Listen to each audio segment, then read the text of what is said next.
Me 23 maj, demokratët do të zgjedhin kreun e ri të partisë pas mbarimit të mandatit të Sali Berishës. Vetë Berisha ka njoftuar se do të rikandidojë, ndërsa procesi ka nisur me zgjedhjet në deg që duhet të përfundojnë brenda 30 prillit. Procesi elektoral i Partisë Demokratike për zgjedhjen e kreut të ri ka nisur në zgjedhjet në deg, të cilat sipas kryesisë duhet të përfundojnë brenda 30 prillit.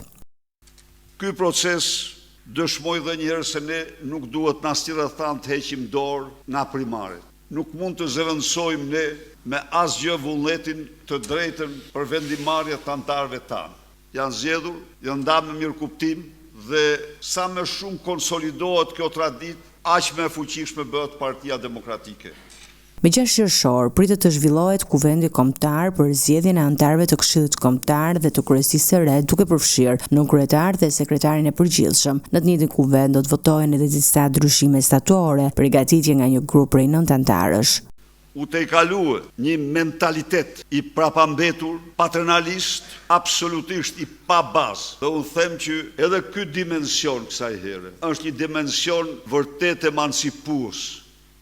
Në mbledhjen e kryesisë dhe gjatë komunikimit me anëtarët, Berisha nuk kurseu kritikat ndaj kryeministrit Edi Rama dhe ambasadorit Bashkimit Evropian në Tiranë, të cilin e akuzoi për bllokim të procesit të integrimit evropian të shqiptarëve.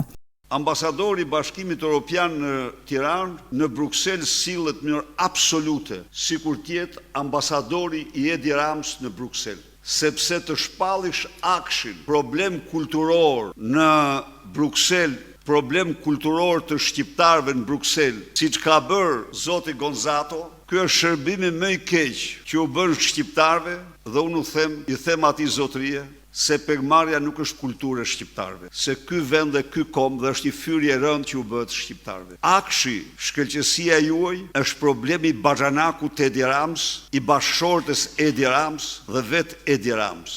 Berisha bëri thirrje për pjesëmarrje aktive në protestën e 22 maj, duke e përshkruar si një kuriengritje paqësore kundër akteve antiligjore të qeverisë dhe duke kërkuar mobilizimin maksimal të anëtarëve dhe simpatizantëve të Partisë Demokratike. Duhet një mobilizim shumë më i madh. Gjerë sot ne kemi bërë përpjekje të mëdha. Përpjekje dhe më të mëdha dhe më të suksesshme kërkohen nga ne, nga çdo shqiptar. Data 22 mars është ditë frymëzimi. Të gjithë qytetarët e këtij vendi duhet të tregojnë zemërimin, revoltën e tyre, të përgjigjemi flak për flak, për t'i thënë Edi Ramës se nuk njohim kurrë qeveritar mbi ligjin. Një tjetër pikë e rëndësishme e fjalës së Berishës lidhej me ndryshimet ligjore që prekin drejtësinë të propozuara nga mazhoranca. Ai siguroi se opozita nuk do t'i bashkojë votat me mazhorancën për këto ndryshime dhe se çdo vendim do të reflektojë qëndrimet e demokratëve dhe angazhimin e tyre në një sistem të drejtë dhe të pavarur gjyqësor.